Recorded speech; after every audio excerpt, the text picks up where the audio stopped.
बिस्मिल्लाहिर्रहमानिर्रहीम। अस्सलाम वालेकुम नाज़रीन। आज के जरगे में सियासत पे भी बात होगी और सहाफ़त पे भी बात होगी और संजीदा बात होगी। और हमारे साथ मौजूद है संजीदा टीवी एंकर, कालम निगार और दानिश्वर जनाब जावेद चौधरी साहब। बहुत शुक्रिया जावेद चौधरी साहब हमें वक्त देने के लिए। मोस्ट वेलकम और बहुत शुक्रिया आपका। और सबसे पहले तो ये हर कोई जब दो बंदे मिलते हैं तो वो ये सवाल करते हैं कि क्या ये सिस्टम चलेगा।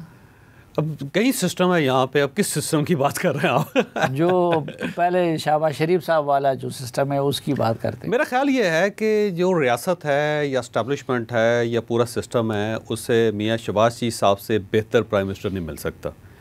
क्योंकि इतने सबमिसिव और इतने तारीफ़ करने वाले, खुल के और थोड़ा सा आगे बढ़ के, और ना पार्टी का ख्याल करते हैं वो, ना ख़ानदान का ख्याल करते हैं, ना किसी और चीज़ का ख्याल करते हैं, वो बस खुश रखते हैं।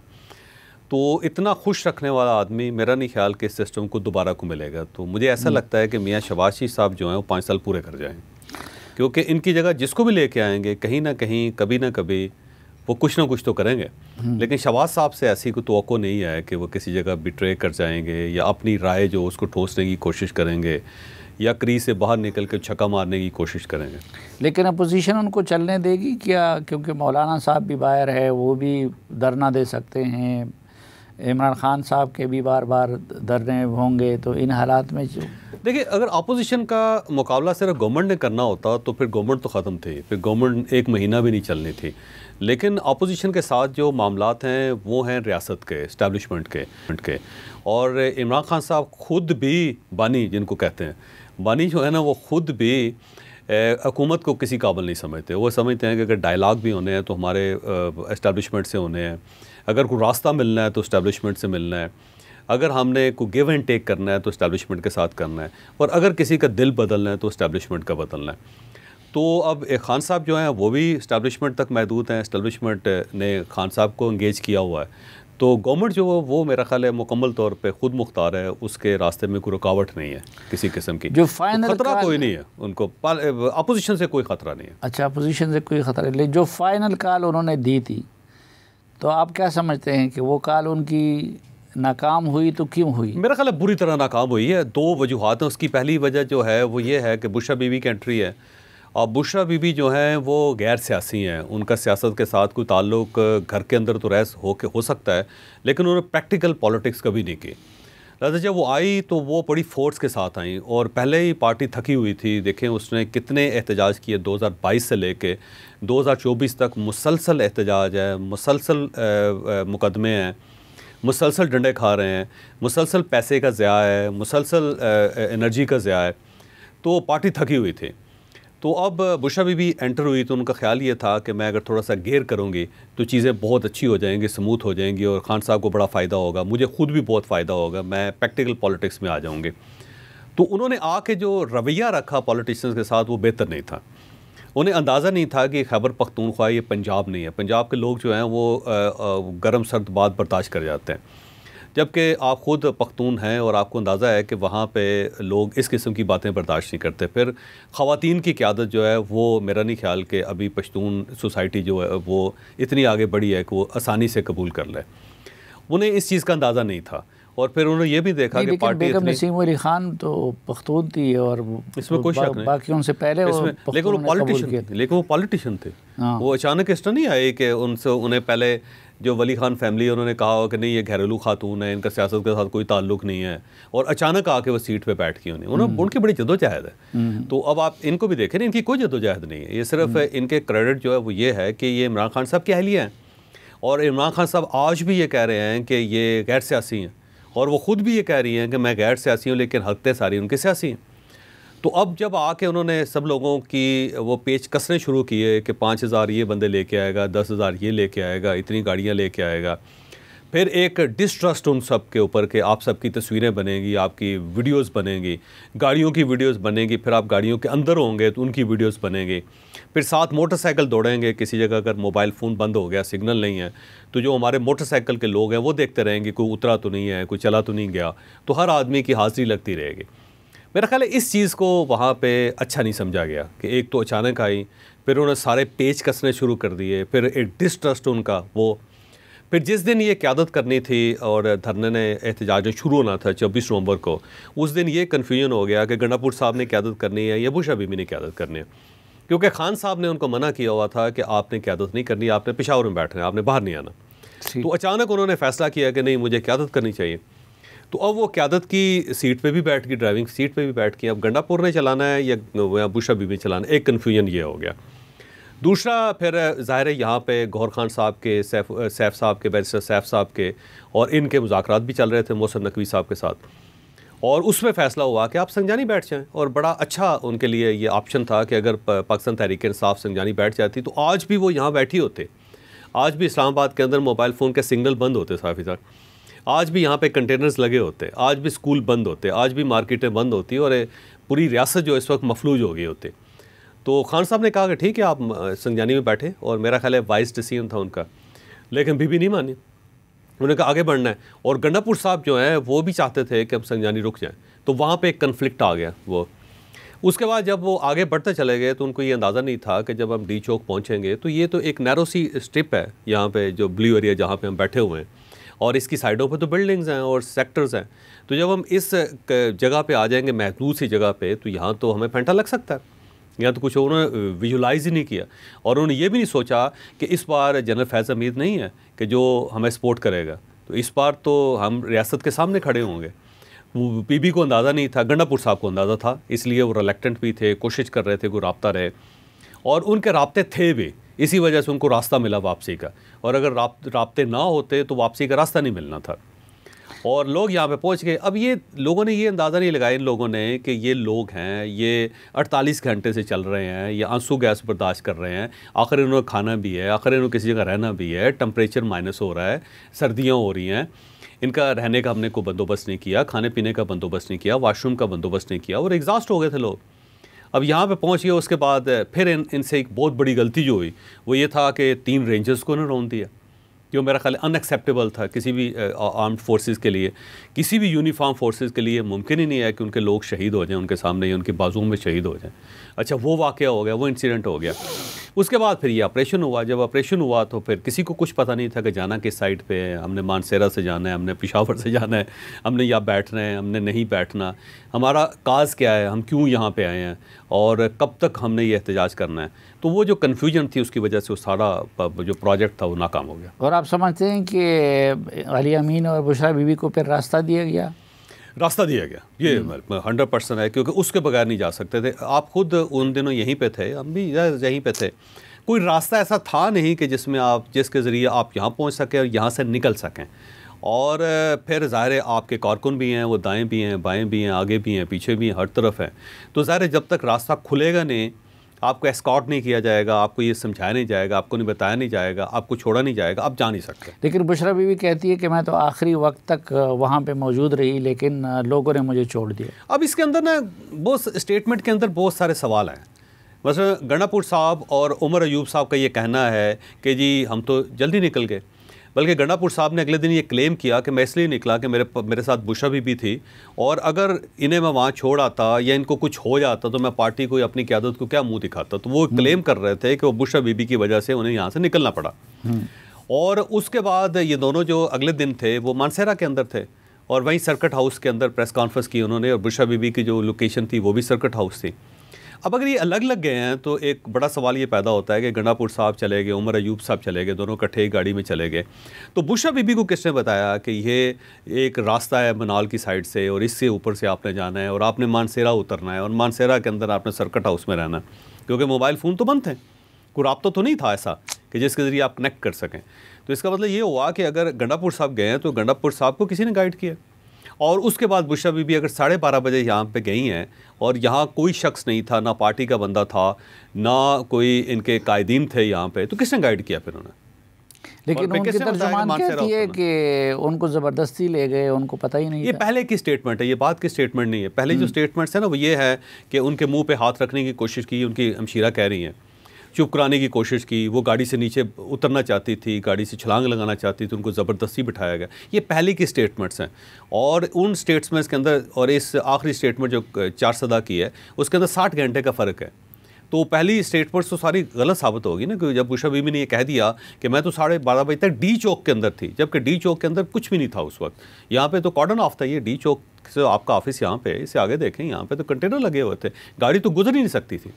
तो वो कौन सी गाड़ी में किस डी चौक पे थी, ये एक बड़ा, ये भी एक मिस्ट्री है। अच्छा, ये तो मिस्ट्री है, लेकिन अभी जो सिविल लापरवाही की वो बात कर रहे हैं, तो क्या सिविल लापरवाही की तहरीक उनकी कामयाब हो सकती है? ये नहीं हो सकती। 3 वजूहात हैं उसकी। एक वजह यह है कि जो बाहर से रेमिटेंस आ रही हैं उसमें एक बहुत बड़ा साइज़ जो रेमिटेंस का है वो खैबर पख्तूनख्वा के लिए भी है। पख्तून भाई बहुत सारे ऐसे हैं जो मिडिल ईस्ट के अंदर काम करते हैं, और ये जहन में रखें कि साफ़ी साहब जितनी रेमिटेंस बाहर से आती हैं उसमें 93% जो है वो गल्फ़ से रिलेटेड है और मज़दूर तबके की है। 7% हैं जिसका यूरोप के साथ या अमेरिका के साथ ताल्लुक़ है, ये बड़ी कौमों के साथ ताल्लुक़ है। ये सारे वो मज़दूर हैं बेचारे जो 40 लाख के करीब हैं, जो छोटे मुल्कों के अंदर काम कर रहे हैं, वो पैसे भिजवाते हैं, और उसके अंदर खैबर पख्तूनख्वा के बहुत सारे लोग हैं जो मिडिल ईस्ट के अंदर काम करते हैं। अब अगर आप उनको रोकेंगे तो वो तो अपने घरों में पैसे भेज रहे हैं, और वो बराह रास्त केपी के अंदर आ रहे हैं पैसे वो, तो इसका मतलब ये हुआ कि अब वो फैमिली को सर्व कैसे करेंगे। और दूसरा ये है कि केपी के अंदर जो पैसे आ रहे हैं वो तो आपका रेवेन्यू लॉस हो जाएगा। तो एक तो रीज़न ये है कि आपने सोचा ही नहीं कि हमारे अपने लोगों का क्या फ़र्क पड़ेगा। ये सिर्फ पंजाब तक महदूद होती, सिंध तक महदूद होती बात तो चलें ठीक है, लेकिन इसमें तो आपके अपने लोग सफ़र करेंगे ना, एक चीज़। और दूसरी ये है कि पार्टी इसके ऊपर राज़ी नहीं है, क्योंकि पार्टी की एक गवर्नमेंट है एक सूबे के अंदर, और उन्हें पता है कि इससे अगला जो स्टेप होगा वो हमारी गवर्नमेंट को खा जाएगा। तो पार्टी इसके अंदर रजामंद नहीं है, सिर्फ इमरान खान साहब का सोलो डिसीजन है, और अभी तक पार्टी की तरफ से उनको कोई सपोर्ट नहीं मिल रही अभी। और तीसरी और आखिरी चीज़ ये है कि नाफरमानी होती है जब आप स्टेट को मानते नहीं हैं। तो अब अगर आप स्टेट को नहीं मान रहे तो फिर आप कौमी असम्बली में क्यों बैठे हैं, फिर आप सेनेट के अंदर क्यों बैठे हैं, फिर आप एक सूबे के अंदर आपकी गवर्नमेंट क्यों है सारी। तो ये तो इसका तो कोई फ़ायदा नहीं है। फिर आप छोड़ दें, गवर्नमेंट भी छोड़ दें, कौमी असम्बली भी छोड़ दें, सूबाई असम्बलियों से इस्तीफ़े दे दें, सेनेट से निकल जाएँ, और फिर आप तमाम बैंकों के अंदर से अपने अकाउंट्स बंद कर दें, फिर आपके जो अकाउंट्स शौकत खानम के हैं वो भी बंद कर दें सारे, क्योंकि आप तो स्टेट को नहीं ना मानते। जब इससे पहले जो 7 नाफरमानी की पाकिस्तान के बनने से पहले की जितनी तहरीकें थी उसके अंदर यही था ना कि वो तो कहते थे हमने लिबास भी नहीं पहनना क्योंकि ये भी गवर्नमेंट से रिलेटेड है, हमने तो गवर्नमेंट का खाना नहीं खाना, हमने तो गंदम नहीं खाने जो गवर्नमेंट के डिपो से होके आती। तो फिर तो गांधी साहब ने सिविल नाफरमानी की जब शुरू की थी तो उन्होंने अपना चरखा बना ली, काटना शुरू कर दिया था।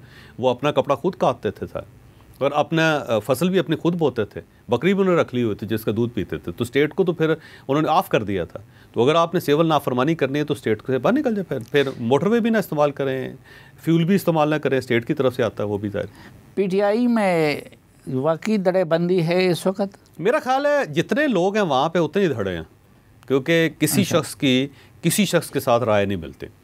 और अगर आप कभी इनके अजलास में चले जाएं, मीटिंग्स में चले जाएं, तो वहाँ पे जितनी जितनी लड़ाइयाँ होती हैं वो आप अंदाज़ा नहीं कर सकते। दूसरी पार्टीज़ के अंदर भी होती थी, लेकिन किसी पार्टी के अंदर किसी ने किसी को नहीं कहा था या सियासी गिद नहीं कहा था।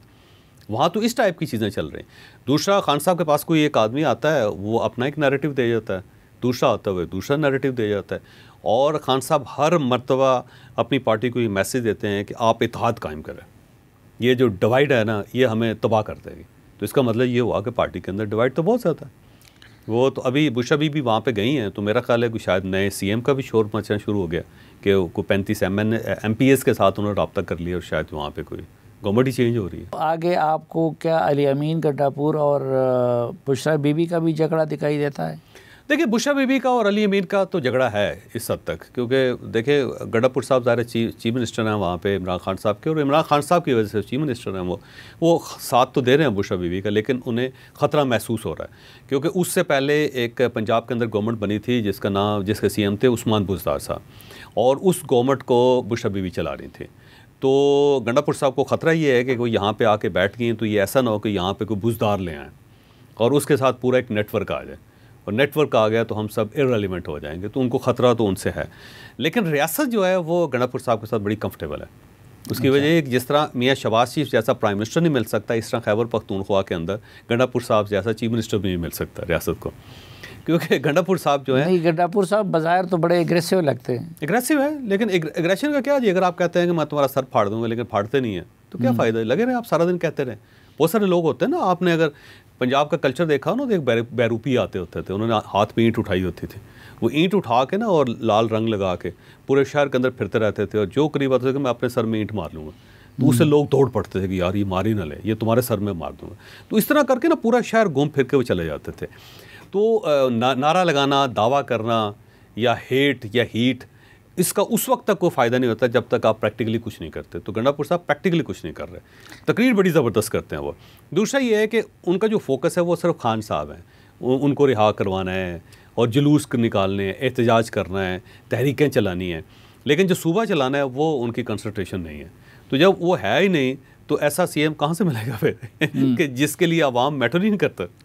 क्योंकि अगर आवाम मैटर करेंगे तो फिर तो पार्टी पॉपुलर होगी ना जी, फिर तो कल पंजाब में भी आएगी, सिंध में भी आएगी, बलूचिस्तान में भी आएगी। जब कर कुछ नहीं रहे, बुशरा बीबी और अलीमा खान वगैरह में भी कोई इख्तलाफ है? वो पुराना इख्तलाफ है, और उसकी मेन रीज़न ये है कि ये शादी ज़ाहिर है बहनों की मर्ज़ी के ख़िलाफ़ हुई थी, और उसमें बहनें को बहुत ज़्यादा खुश नहीं थी।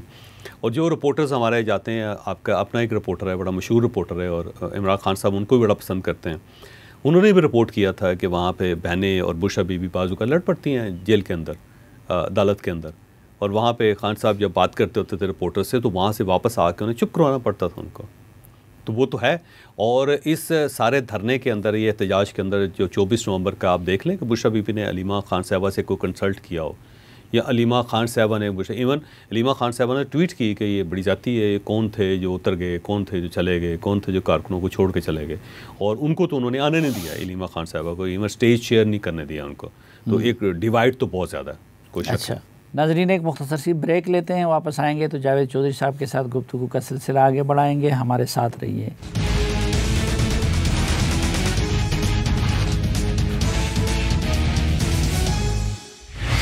एक बार फिर खुशामदीद आपको जिरगे में। आज के जिरगे में हमारे साथ हैं मुमताज़ कालम निगार और एंकर जनाब जावेद चौधरी साहब। JUI और इमरान खान साहब के अलायंस का कितना इम्कान आपको नज़र आता है? देखिए, मौलाना फजलुर रहमान साहब जो हैं वो बड़े तगड़े सियासतदान हैं, ख़ानदानी सियासतदान हैं, बहुत समझदार इंसान है। 12-13 MNAs और सेनेटर्स के साथ उन्होंने देखे पूरे सिस्टम को आगे पीछे लगाए रखा। इस साइड पे इमरान खान साहब के 90 MNA हैं और जेल के अंदर बैठे हुए हैं, और उस साइड पे मौलाना फजलुर रहमान साहब के आप देख लें 7 MNAs थे, और उन्हें पाकिस्तान तहरीक इंसाफ को एक ड्राइंग रूम में बैठाया था, दूसरे में पीपल्स पार्टी को बैठाया था, गवर्नमेंट जो थी चक्कर लगा रही थी सारी, और साथ साथ इस्टेब्लिशमेंट जो थी वो भी सारा दिन मौलाना फजलुर रहमान साहब को देख रही थी। तो मौलाना देखें कितने ज़ीरक सियासतदान हैं वो। इतने ज़ीरक सियासतदान होते हुए वो समझते हैं कि एंटी स्टेट हो के मैं पॉलिटिक्स नहीं कर सकूँगा, लिहाजा स्टेट को मौलाना फजलुर रहमान साहब से कोई ख़तरा नहीं कभी। और यही वजह है कि स्टेट ने कभी मौलाना फजलुर रहमान साहब से लड़ने की गलती नहीं की। मौलाना फजलुर रहमान साहब भी टू सम एक्सटेंट उससे आगे नहीं गए, एक रेड लाइन से होती, रेड लाइन तक वो गए। इवन इमरान खान साहब के दौर में उन्होंने यहाँ पे एहतजाज किया था, यहाँ आए, लेकिन वो इस्टेब्लिशमेंट के साथ फिर भी राब्ते में रहे। इवन चौधरी परवेज़ लाई साहब के साथ राब्ते में रहे। जनाब बाजवा साहब के साथ उनके घर में मुलाकात हुई जाके, वो और अब्दुल गफूर हैदरी साहब दोनों जनाब बाजवा साहब के पास गए और आर्मी चीफ हाउस के अंदर मुलाकात हुई, और इस साइड पर उनका धरना भी चल रहा था।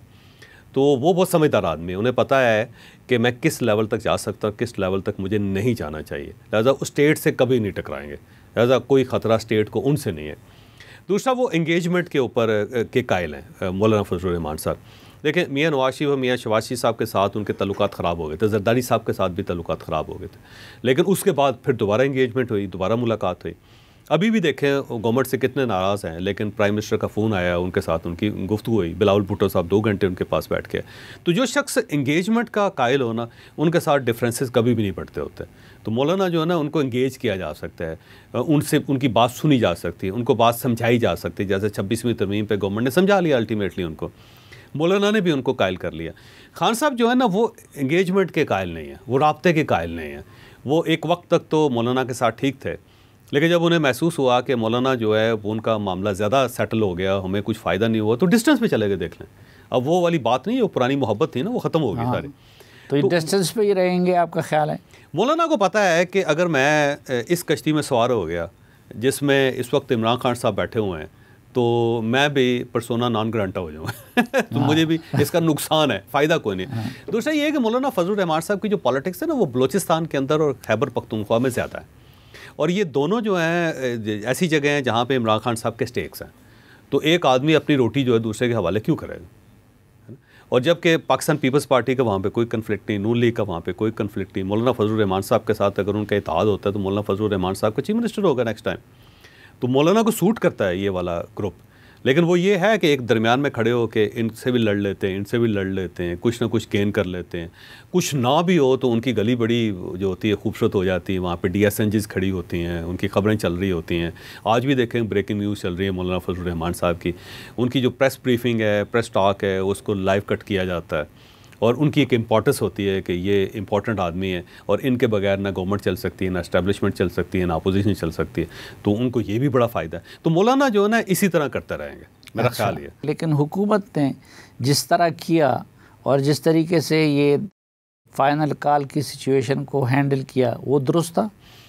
देखिए उस वक्त एक और चीज़ जहन में रखें, जिस तरह पाकिस्तान तहरीक इंसाफ थक गई हुई है ना, उसी तरह जो हमारी पुलिस है वो भी थक गई हुई है। देखिए कितने अरसे से एहतजाज हो रहे हैं, कितने पुलिस एहलकार हैं ज़ख्मी हो गए हैं, कितने पुलिस एहलकार हैं जो शहीद हो गए हैं, कितने पुलिस एहलकार हैं जो नौकरियों से चले गए हैं, और कितने पुलिस एहलकार हैं जिनकी इतना अरसा खेतों के अंदर ज़िंदगी गुजरी है, सड़कों के ऊपर गुजरी है, मार खाई उन्होंने, आंसू गैस खुद भी बर्दाश्त की उन्होंने। तो वो भी एग्जास्ट हो गए हैं। इस चीज़ को भी आप ज़हन में रखें। और इमरान खान साहब यही चाहते हैं कि ये एग्जास्ट हो जाए और यहाँ पे बगावत हो जाए, लोग बाहर निकलने से इनकार कर दें, पुलिस वाले कहेंगे कि हम डंडा खाने के लिए तैयार नहीं हैं। और इस बार हुआ भी, 128 लोग हैं जो ड्यूटी पे नहीं आए, जिनको बाद में नोटिस भी दिया गवर्नमेंट ने। तो अब इस साइड से भी वो थके हुए हैं सर। तो इसलिए मेरा ख्याल है कोशिश उन्होंने बड़ी की कि उनको रोका जाए, स्वाबी के से बाहर रोक लिया जाए, स्वाबी से बाहर नहीं रोका जा सका, मोटरवे पे रोक लिया जाए, नहीं रोक सके, फिर 26 नंबर चुंगी पे रोक लिया जाए, वहाँ पे नहीं रोक सके, फिर ये इस्लामाबाद के अंदर जो दाखिले के रास्ते हैं, कश्मीर हाईवे, श्रीनगर हाईवे, उसके ऊपर रोक लिया जाए, नहीं रोका जा सका। ये बात दुरुस्त है। और उस मामले में मेरा ख्याल है मोहसिन नकवी साहब की स्ट्रेटजी को बहुत अच्छी नहीं थी। और यहाँ पे आके तो अल्टीमेटली उसने ख़त्म होना ही था, क्योंकि यहाँ सिर्फ आपकी एक ही सेवियर होती है और उसका नाम है स्टेट। अगर तो जनरल फैज़ हमीद साहब हैं तो आप 126 दिन भी बैठ जाएंगे डी चौक के अंदर, लेकिन अगर स्टेट आपके साथ नहीं है तो फिर आपने यहाँ से जाना ही जाना है। क्योंकि देखिए नैरो सी स्ट्रिप है, 1/2 किलोमीटर की स्ट्रिप है, यहाँ के ऊपर हैं, यहाँ से किस तरफ निकल जाएंगे आप? साइडों पे सेक्टर्स हैं, लोगों के घर हैं, लोगों के घरों में तो नहीं जा सकेंगे आप। तो अल्टीमेटली आपने यहीं भी बैठना है। तो आपको 4 साइडों से कॉर्डन ऑफ कर दिया जाए, सामने से पुलिस हो, पीछे पुलिस हो, साइडों में पुलिस हो, कहाँ जाएंगे आप? हुकूमत जो इल्ज़ाम लगाया करती थी कि खान साहब को लाशें चाहिए, तो लाशें तो उनको मिल गई, तो इस लिहाज से उनकी कामयाबी नहीं है। नहीं, उतनी लाशें नहीं मिली जितनी उनको चाहिए थी। इतनी लाशों से कितनी लाशें गिरी हैं? वो तो मेरा ख्याल है सैकड़ों की तादाद में चाह रहे थे ना। उनका ख्याल ये था कि जिस तरह बांग्लादेश के अंदर 400 लोग मर गए थे और उसके बाद गवर्नमेंट टॉपल हो गई, तो कम से कम 100, 150, 200 लाशें तो होनी चाहिए थी। और उसी उम्मीद पे हर बार वो आते हैं। और ये गवर्नमेंट की स्ट्रेटजी बड़ी अच्छी है, बल्कि इस्टेब्लिशमेंट की स्ट्रेटजी अच्छी है कि वो कहते हैं कि जी हमने हथियार इस्तेमाल नहीं करना है, यानी लाश नहीं मिलनी चाहिए, ज़ख्मी नहीं होने चाहिए इनके पास जिनको उठा के लेके जाएं। तो अब देखें जो ही ये सब ऑपरेशन हुआ तो पाकिस्तान तहरीक इंसाफ ने विदिन हाफ आवर ये कहना शुरू कर दिया कि बड़ी लाशें गिरी हैं, जो क्योंकि वो एक्सपेक्ट कर रहे थे कि इतना बड़ा ऑपरेशन हुआ है तो यहाँ तो लाशें होंगी, ये तो सड़क जो जिसको ब्लू एरिया कहा जाता है ये तो रेड हो चुका होगा, रेड एरिया हो गया होगा, यहाँ तो खून ही खून होगा। लेकिन वो ज़ाहिर है उनकी ख्वाहिश पूरी नहीं हुई। और इस मामले में स्टेट की स्ट्रेटजी बड़ी अच्छी कामयाब रही, साबित हुई कि इन्होंने अगर बुलेट्स चलाई भी हैं तो प्रैक्टिस बुलेट्स हैं, डमी बुलेट्स हैं, जिनमें से सिर्फ आवाज़ निकलती है, बंदे को फील होता है कि लो जी मैं मर गया, लेकिन उसको चोट नहीं लगती। अच्छा। तो वो जो है वो इस लिहाज से ठीक है। लेकिन मोहसिन नकवी साहब रोक नहीं सके, ये बात 100% दुरुस्त है। और सबका ख्याल ये था कि इतनी पुलिस फोर्स है कि 20,000 26,000 पुलिस आपने पंजाब से बुलवा ली, 12-13 हज़ार आपने सिंध से मंगवा लिए, फिर FC है, फिर रेंजर्स है, फिर 245 के तहत आपने फ़ौज भी बुला ली। तो अब तो नहीं होना चाहिए था, लेकिन मोहसिन नकवी साहब की ये नाकामी थी। लोग यहाँ तक पहुँचे और अल्टीमेटली उनको जो भिजवाने में भी मोहसिन नकवी साहब का इतना किरदार नहीं था जितना रियासत का। लेकिन मरने वालों की फ़ाइनल तादाद क्या मालूम हुई? क्योंकि दावे तो सैकड़ों में भी किए जा रहे थे, दर्जनों में भी किए जा रहे थे, और दूसरी तरफ हुकूमत का मौक़िफ़ था कि कोई नहीं मरा। अब देखिए वो पाकिस्तान तहरीक इंसाफ की फ़िगर जो है उसी को आप हतमी समझे 12 हैं, लेकिन उनके अंदर भी पश्तून जो हैं वो बहुत कम है। अब देखें ना, मरी का है एक बंदा, हज़ारा के लोग हैं उसके अंदर, और फिर बलूचिस्तान के हैं, फिर पंजाब का है तारड़, जो ताहिर तारड़ है जो यहाँ से कंटेनर से नीचे गिराया गया था, उसको भी अब लेके वो उन्होंने टोपी पहना के तो गंडापुर साहब ने अपने साथ मिलाने की कोशिश की है उनको भी। लेकिन अगर आप देखें तो जिस तरह वो ख्याल था ना कि वली खान साहब ने एक बार एक तहरीक चलाई थी, तो यहाँ से रावलपिंडी से लाशें चली गई थी पेशावर, और उसके बाद एक बड़ा बहुत बड़ी मूवमेंट शुरू हो गई थी, आपको याद होगा, हिस्ट्री के अंदर है। तो वो तो नहीं हो सका, यहाँ से पश्तूनों की लाशें तो नहीं जा सकी, जिसका मेरा ख्याल है पाकिस्तान तहरीक इंसाफ को अफसोस भी बहुत है कि जो कुछ करना चाहते थे, जो वो चाहते थे, जो एक्सपेक्टेशन थी, वो पूरी नहीं होती। तो वो 12 को अगर हतमी समझ लिया जाए तो उसके अंदर भी पश्तून कम है, और ये बात भी अभी फ़ैसला करना बाकी है कि किसकी गोली से उनकी शहादत हुई थी, अच्छा, गोली का निशाना बना। एक मौजूदा हुकूमत के बारे में ये कहा जा रहा है कि वो मुस्तहकम इसलिए हो गई कि उसने मईशत को बेहतर कर दिया। तो ये मईशत को बेहतर करने का माज दावा है या कि वाकई कुछ बेहतर कर दिया? देखिए, स्टेबिलिटी तो आई है, और स्टेबिलिटी की वजह से कोई बहुत ज़्यादा ऐसा नहीं है कि आप मिनिस्टर बदल रहे हो, जैसे खान साहब के दौर में होता था कि मिनिस्टर है अगले दिन नहीं है, और हर मिनिस्टर इंडिपेंडेंट है कि वो खड़ा होकर ये भी कह दे कि जो हमारे पायलट्स जो हैं वो भी जाली हैं, और हमारे स्टीवर्ड्स जो वो भी जाली हैं, और हमारे जो जहाज़ हैं उनकी मेंटेनेंस भी नहीं हुई है, किसी के ऊपर गिर भी सकते हैं किसी वक्त। तो वो खुली छुट्टी नहीं है यहाँ पे। अब देखें, ये पहली मरतबा ऐसा हुआ है कि जो हमारे वज़ीर इत्तलात और नशियात हैं वो प्रोग्रामों में नहीं जाते, उनको नैरेटिव देने की ज़रूरत ही नहीं है, क्योंकि उसकी वजह यह है कि सारे काम स्मूथ चल रहे हैं हर साइड पे, और बोझ है वो ISPR ने उठाया हुआ है सारा। तो गवर्नमेंट जो है ना ईजी है, तो स्टेबिलिटी है उसके अंदर।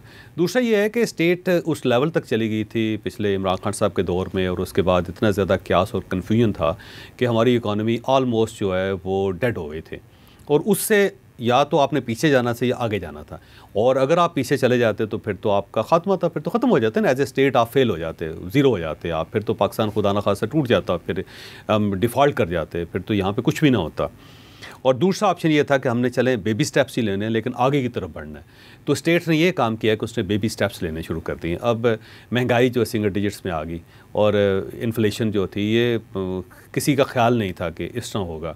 IMF ने भी मेहरबानी कर दी इनके ऊपर, और दूसरा सऊदी अरेबिया की तरफ से, UAE की तरफ से, चाइना की तरफ से बहुत सपोर्ट मिली, कुछ अमेरिकन्स की तरफ से भी इनको सपोर्ट मिल गई जो पहले बिल्कुल नहीं मिल रही थी, वो हो गया।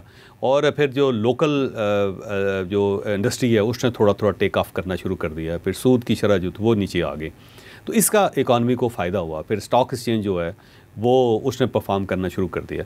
तो ये सारी चीज़ें, अब आप इसका क्रेडिट जनरल आसिम मुनीर साहब को दे लें, इसका क्रेडिट आप ग्लोबल इकॉनमी को दे लें जिसके अंदर एक चेंजेस आई हुए हैं, इसका क्रेडिट आप मियां शहबाज साहब को दे लें, किसी को भी दे लें, लेकिन एक चीज़ है जिसे हमें मानना पड़ेगा कि पाकिस्तान ने इकनॉमिकली थोड़ा सा बेहतरी की तरफ सफ़र तय किया। नाज़रीन, जावेद चौधरी साहब के साथ गुफ्तगू का सिलसिला जारी रहेगा, लेकिन एक मुख्तसर से वक्फे के बाद।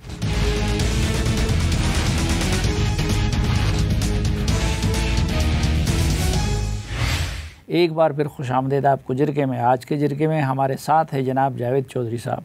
अच्छा, आप मीडिया के भी माहिर, सिर्फ मीडिया पर्सन नहीं है हमारी काम करता हूँ आपकी तरह नहीं, सिर्फ हमारी तरह काम नहीं करते, बल्कि आपका जो है ना मीडिया के नए ट्रेंड्स वगैरह पे गहरी नज़र होती है। तो ये बताइए कि ये जो हमारे जैसे टॉक शोज़ है या जो TV चैनल्स है, इनकी अफादियत में कोई कमी आई है या आ रही है? देखिए खान साहब, कोई चीज़ भी हो ना दुनिया के अंदर, उसका जो कंटेंट होता है ना वो इम्पॉर्टेंट होता है। मसलन आप देखें, पहले अखबार था, अखबार किस चीज़ पे चलता था? खबर पे चलता था, तजिए पे चलता था, यानी कॉलम और न्यूज़ होती थी, दो चीज़ें होती थी। तो अगर आप उसमें से कॉलम निकाल देते या खबर निकाल देते तो अखबार ख़त्म हो जाना था।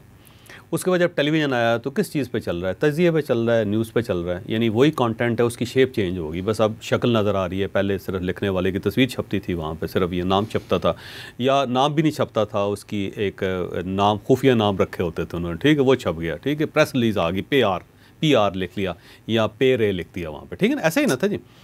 फिर इसके बाद ये शक्लें आ गई, लेकिन कंटेंट तो उसी तरह रहा। अब ये सोशल मीडिया है, वो बड़ी मशीन है। इससे आप ये समझें कि अगर अखबार है और उसकी परसेंटेज 1 है तो टेलीविज़न की 10 थी, और जो सोशल मीडिया उसकी 1000 है, तो उसका मैग्नीट्यूड ज़्यादा है, इसका दायरा ज़्यादा है।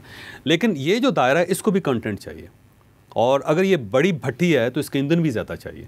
तो इसीलिए आप देख रहे हैं कि हम ये समझते हैं कि जिसके पास मोबाइल फ़ोन है वो एंकर बन गया। उसकी वजह यह है कि वो 1000 टाइम बड़ा गड़ा है, तो उसके अंदर अगर 4-5 लोग होंगे तो वो तो सर्वाइव नहीं कर सकेंगे इंडस्ट्री। उसमें तो फिर आपको इतना चाहिए कि अगर 13 करोड़ मोबाइल हैं यहाँ पे, तो 13 करोड़ ही एंकर्स चाहिए, क्योंकि वो भट्टी बहुत बड़ी है, उसको गर्म रखने के लिए आपको ज़्यादा ईंधन चाहिए। तो वो अब वो आ गया। लेकिन कंटेंट जो है ना वो है, तो अगर तो आपके अंदर कंटेंट है, आप बोल सकते हैं, आप सोच समझ सकते हैं, आपके पास इंफॉर्मेशन है, और लोगों को आप अट्रैक्ट कर लेते हैं, लोग आपकी बात को सीरियस ले लेते हैं, तो फिर तो कोई मसला नहीं है। फिर आप अखबार के अंदर भी हैं तो आप अगले 200 साल चलते रहेंगे अगर आप ज़िंदा रहें। अगर आप टेलीविज़न पे हैं तो जब तक टीवी है, जब तक ये स्क्रीन है, आप चलते रहेंगे। और अगर आप सोशल मीडिया में आ गए हैं तो जब तक सोशल मीडिया आप वहाँ पे चलते रहेंगे। तो बेसिक कंटेंट की बात है, जब तक कंटेंट है हमारे सामने। देख रहे हैं टेलीविज़न के ऊपर कितने लोग आए, कितने लोग चले गए। वो जो लोग आए और कामयाब हुए और उसके बाद निकल गए, वो क्यों निकल गए? कंटेंट की वजह से। उनका कंटेंट जो होता ख़त्म हो गया। आपके पास जो फोर्स थी वो मुका दिया आपने। आप फ़र्ज़ करें आपके पास एक दरख्त है जिसके ऊपर अंगूर लगे हुए हैं, या आपके पास एक दरख्त है जिसके ऊपर अनार लगे हुए हैं, तो जब वो बिक जाएंगे तो दरख्त खाली हो जाएगा ना जी। फिर तो कुछ भी नहीं होगा, फिर तो पत्ते भी नहीं होंगे, फिर तो वहाँ पे चिड़ियाँ भी नहीं बैठेंगी। तो उन सब के साथ यही हुआ ना कि उनका कंटेंट ख़त्म हो गया।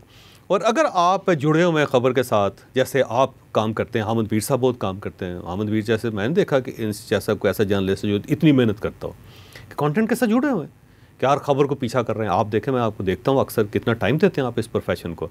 फिर किताबें पढ़ते रहते हैं आप, फिर उसके बाद आप फ्यूचर में जाकर चीज़ों को देखते रहते हैं कि किस साइड पे चीज़ें बदल रही हैं। तो आपके अंदर कंटेंट है, चलते रहें।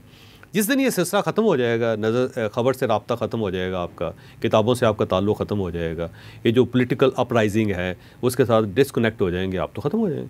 तो फिर ये टेलीविज़न इससे कहीं गुना ज़्यादा भी हो जाए तो आप इररिलेवेंट हो जाएंगे। जैसे हमारे बहुत सारे दोस्त हुए। तो इशू कंटेंट है, अगर वो है तो कोई इशू नहीं, फिर ये चलेगा। ये जो फेक न्यूज़ है इसका क्या किया जाए? फेक न्यूज़ जो है ना, वो असल में अगेन वही बात है, कंटेंट। ये जो सोशल मीडिया, इसको कंटेंट चाहिए होता है। अब अगर ट्रू न्यूज़ नहीं होगी तो फिर फेक के ज़रिए देंगे। बस अगेन मैं आपको कहते हैं कि तनूर है ना सर, अब उसको गर्म रखने के तरीके हैं आपके पास। अगर फ़र्ज़ करें आपके पास गैस है तो आप बर्नर लगा लेंगे उसके अंदर। अगर आपके पास गैस नहीं है तो क्या करेंगे? आप लकड़ियाँ डाल देंगे। अब अगर लकड़ियाँ नहीं है तो सारा कूड़ा करकट जमा करके पूरे शहर का कागज़, हर चीज़ जो होगी, प्लास्टिक होगा, जो भी होगा, आप उसके अंदर डाल के उसको गर्म कर लें। तो उसको तो ईंधन चाहिए ना जी। अब ये सोशल मीडिया जो है ये एक बड़ा तनूर है, तो इसको हीट चाहिए, कोई ईंधन चाहिए। अब अगर ट्रू न्यूज़ नहीं होगी तो फेक न्यूज़ से गर्म होगा तनूर वो। अब इस चीज़ पे गवर्नमेंट नहीं सोच रही, हमारी सोसाइटी नहीं सोच रही कि ये हमारे पास ट्रू न्यूज़ कम है। अब वो जो मीडियम है उससे चलना ही चलना है, वहाँ पे कुछ ना कुछ चलनी ही चलनी है। एक डिपार्टमेंट स्टोर है, उसके अंदर कितनी मुसवाकें बेच लेंगे आप, उसमें बाकी प्रोडक्ट भी आपको चाहिए।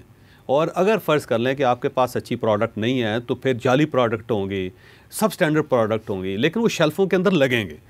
तो हमें ये चाहिए कि हम फेक न्यूज़ का रास्ता रोकने के बजाय हम अपनी जो ट्रू न्यूज़ है उसको बढ़ा दें। जब ट्रू न्यूज़ बढ़ जाएगी तो ये फेक न्यूज़ का सिलसिला ख़त्म हो जाएगा। अब पाकिस्तान के अंदर ट्रू न्यूज़ क्यों नहीं आ रही? उसकी वजह यह है कि ये जो पूरी सोसाइटी है ये सिर्फ पॉलिटिक्स के आगे पीछे घूम रही है। हम ये ख़बर उसको समझते हैं जो सियासी है, जबकि दुनिया के अंदर ये जो सियासी खबरें 7% होती है, 7% 93% खबरें मुख्तलिफ हैं। बस स्पोर्ट्स की खबर है, अब स्पोर्ट्स डेड है पाकिस्तान के अंदर, और अगर स्पोर्ट्स है तो क्रिकेट है भाई, बाकी तो 1000 स्पोर्ट्स है ना जी। आपने उनको न्यूज़ क्यों नहीं बनने दिया, या उसकी एक्टिविटी क्यों नहीं क्रिएट कर रहे हैं? अब इसी तरह सेलिब्रेशंस होती हैं। अब देखें पूरे यूरोप के अंदर दिसंबर का महीना जो है वो क्रिसमस की सेलिब्रेशन है। अब इतनी ज़्यादा न्यूज़ यूरोप के अंदर है या क्रिश्चियन कम्युनिटी के अंदर है जो क्रिसमस से रिलेटेड है। अब फिर उसके बाद न्यू ईयर्स की होगी, तो न्यू ईयर से रिलेटेड इतनी ज़्यादा न्यूज़ होंगी कि आपको हर सोशल मीडिया पर नज़र आएगी, हर टेलीविज़न पर नज़र आएगी, हर न्यूज़पेपर, हर मैगज़ीन में आपको नज़र आएगी। ठीक है, तो हम क्या कर रहे हैं, हमने सिर्फ पॉलिटिक्स तक अपने आप को महदूद रख लिया है, जिसका 7% से ज़्यादा रेशो नहीं है। अब यहाँ पे बाकी जो चीज़ें हैं कि एक्टिविटीज़ हैं सोसाइटी के अंदर हो नहीं रहे, मेले होते थे नहीं हो रहे, और अगर हो रहे हैं तो वो ख़बर नहीं बन रहे। स्पोर्ट्स हैं, कितने ज़्यादा कॉलेजेस, यूनिवर्सिटीज़ हैं, तालीमी इदारे हैं, हर तालीमी इदारे के अंदर कुछ ना कुछ हो रहा है। लेकिन बैड न्यूज़ जो है या फेक न्यूज़ है उसको खबर बना लेते हैं। जो अच्छी एक्टिविटी हो रही है हम उसको कवरेज नहीं दे रहे, हम उसको ट्रेंड ही नहीं बना रहे।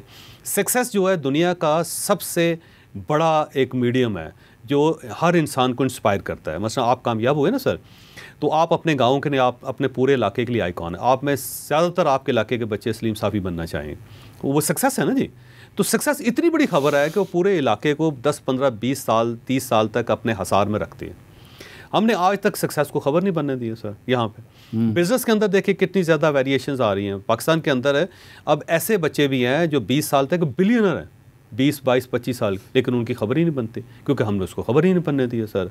इस तरह ब्यूरोक्रेसी है, ब्यूरोक्रेसी के अंदर रोज़ अच्छे काम हो रहे हैं। हमारी अदालतें हैं, हम ये सोचते हैं कि 3.5 लाख उनके केसेस हैं, लेकिन वो 3.5 लाख केसेस के अंदर जो जिस शख्स को इंसाफ मिल रहा है खबर तो वो भी है ना जी। 3.5 लाख केस रुके हुए, ये खबर है। ये 27 लाख केस रुके हुए हैं, ये खबर है। 60,000 case supreme court of Pakistan के अंदर पेंडिंग है, ये खबर है। लेकिन जो 28 केस आज भुगते हैं जिसमें से लोगों को फ़ायदा हुआ है, लोगों की ज़िंदगियाँ बदल गई हैं, वो खबर नहीं है। तो हम ना ट्रू न्यूज़ नहीं क्रिएट कर पा रहे पाकिस्तान के अंदर। अब जो आगे तनूर है उसको न्यूज़ चाहिए, और वो न्यूज़ अगर उसको नहीं मिलेगी तो फेक क्रिएट होगी। तो अगर आप फेक रोकना चाहते हैं तो कानून आपको फेक न्यूज़ के खिलाफ बनाने की ज़रूरत नहीं है। आप ट्रू न्यूज़ क्रिएट करना शुरू कर दें, ऑटोमेटिक ये चल पड़ेगा। यूरोप के अंदर क्यों नहीं है फेक न्यूज़, कम क्यों है? क्योंकि ट्रू न्यूज़ बहुत है।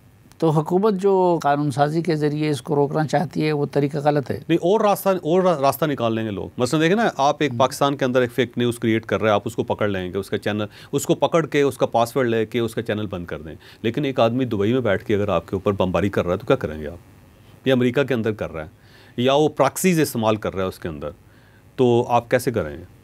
तो अल्टीमेटली क्या होगा कि ये नाकाम हो जाएगा सारे। उसके लिए बजाय हमें चाहिए पूरी सोसाइटी के डायनामिक्स चेंज करें। पहले तो ये समझना शुरू करें। जो हमारे मीडिया मैनेजर्स हैं ना, जो मतलब किसी जगह पे बैठे हैं, गवर्नमेंट के अंदर बैठे हुए हैं, या वो ब्यूरोक्रेसी के अंदर बैठे हुए हैं, या रियासत के अंदर बैठे हुए हैं, ये कह देते हैं, उनमें से किसी शख्स ने कभी मीडिया में काम नहीं किया। अच्छा, उनके पास जो टूल्स हैं ना वो सिर्फ अजम्पशंस हैं कि, और पाकिस्तान की एक और ट्रेजेडी भी है कि यहाँ पे एक मैनेजमेंट चल रही है जिसको कहते हैं बंद मैनेजमेंट, और ये चल रही है पिछले 200 साल से, कि सड़क के ऊपर हादसा हो गया सड़क बंद कर दें। अच्छा, किसी के उंगलियां कट गई डोर से तो बसंत पे पाबंदी लगा दें। अच्छा, यहाँ पे 12 रबीउल अव्वल आ गया या मुहर्रम आ गया तो आप मोबाइल फ़ोन बंद कर दें सर। अच्छा, किसी ने फेक कॉल कर दी है तो आप उसकी सिम ब्लॉक कर दें सर। तो ये एक बंद मैनेजमेंट है कि आप उसको बंद कर दें। अच्छा, जबकि आप कितनी चीज़ें बंद कर लेंगे, अल्टीमेटली पूरी सोसाइटी बंद हो जाएगी ना सारी। अब वो फेक न्यूज़ है, अब उसका तदारक नहीं कर रहा, इसको बंद कर दो। अब देखें ना, अभी जो धरना था तो क्या किया हमने, एहतजाज किया, हमने सिग्नल बंद कर दिया। अब बेचारे फेक न्यूज़ है तो वो क्या कर दिया, हमने वाईफाई बंद कर दिया, इंटरनेट स्लो कर दिया, फायरवॉल लगा दी। भाई अगर ये फायरवॉल लग जाएगी, अगर इंटरनेट बंद हो जाएगा, इंटरनेट स्लो हो जाएगा, तो ये जो थोड़े से पैसे हमें मिल रहे हैं या यहाँ जो लोग काम कर रहे हैं वो भी बंद हो जाएंगे, वो काम करना बंद कर देंगे, तो अल्टीमेटली सोसाइटी को नुकसान है। अब आप कनेक्टिविटी देखें ना जी, दुनिया में इस वक्त जो कौम तरक्की कर रही है वहाँ कनेक्टिविटी ज़्यादा। ये आप जाए ना हांगकांग के अंदर कनेक्टेड, आप 5G, पूरे चाइना के अंदर 5G है यार। आप कोई डॉक्यूमेंट भेजना चाहें विद इन सेकेंड आप बस उंगली उठाते हैं, वो अमेरिका पहुंचा होता है, अमेरिका से वहाँ पहुंचा होता है। सर ऐसा ही है ना जी? अच्छा, यहाँ पे आपको किसी ने कोई एक तस्वीर भिजवा दी है ना, आप लेके बैठे रहे उसको, मोबाइल लगे हुए उसको टच करते जा रहे हैं, एक दायरा सा घूम ही जा रहा है, पता चलता है हमारे पास 2G भी नहीं है। तो 5G के दौर में हमने इस सोसाइटी को 2G पे शिफ्ट कर दिया। और सर तो ये बंद मैनेजमेंट है ना जी, तो बंद करते जाएंगे आप अल्टीमेट। जबकि आपको एक बड़ी स्ट्रेटजी बनानी है, आपने एक बड़ा फार्मूला बनाना है, और आपने इन सारी चीज़ों को अंडरस्टैंड करना है कि इशू क्या है। अब देखें ना, आपके पास अगर राइट कंटेंट नहीं है तो रॉन्ग कंटेंट होगा। बच्चे के पास अगर आप ग्राउंड नहीं देंगे उसको तो गली में खेलेगा, खेलना तो है ना उसने, शीशे तो तोड़ेगा फिर आपके। तो बेहतर ये है कि आपने अपना जो ब्लॉक है, रेजिडेंशियल ब्लॉक है, उसमें एक ग्राउंड बना दें, तो वहाँ बच्चे खेल लेंगे। ऐसे ही है ना। अब बच्चों को कह रहे हैं नहीं यार ग्राउंड नहीं बनाएंगे और यहाँ पे तुम्हें खेलने नहीं देंगे, तो बच्चा क्या करेगा? तो सेम इसी तरह आप ये कहते हैं कि मोबाइल फ़ोन जो है, अब अगर आप पर कैपिटा मोबाइल फ़ोन देखें ना, स्मार्टफोन, पाकिस्तान दुनिया के चंद बड़े मुल्कों में आता है। अब देखें तकरीबन 23 करोड़ मोबाइल है पाकिस्तान के अंदर, उस 17-18 करोड़ मोबाइल स्मार्ट हैं। अब स्मार्टफोन आपने क्यों लिया हुआ है? कंटेंट के लिए लिया हुआ है ना जी। आपने यूट्यूब पे जाना है, आपने एक्स देखनी है, और आपने फेसबुक के ऊपर रहना है, आपने व्हाट्सएप इस्तेमाल करना, इसीलिए ना। और अगर वो है नहीं तो स्मार्टफोन क्यों बिकेगा फिर? आप कहते हैं स्मार्टफोन बढ़ाते जाएँ, कोई टैक्स है, टैक्स मिल रहा है, लेकिन चलेगा नहीं। बहुत शुक्रिया जावेद चौधरी साहब हमें वक्त देने के लिए। नाज़रीन साहब कि आप जहाँ भी रहें खुश रहें, और इस तवक्को के साथ के प्रोग्राम से मुतालिक अपने फीडबैक से हमें आगाह करते रहेंगे। आज के जरिए से इजाज़त चाहता हूँ। अल्लाह हाफ़िज़।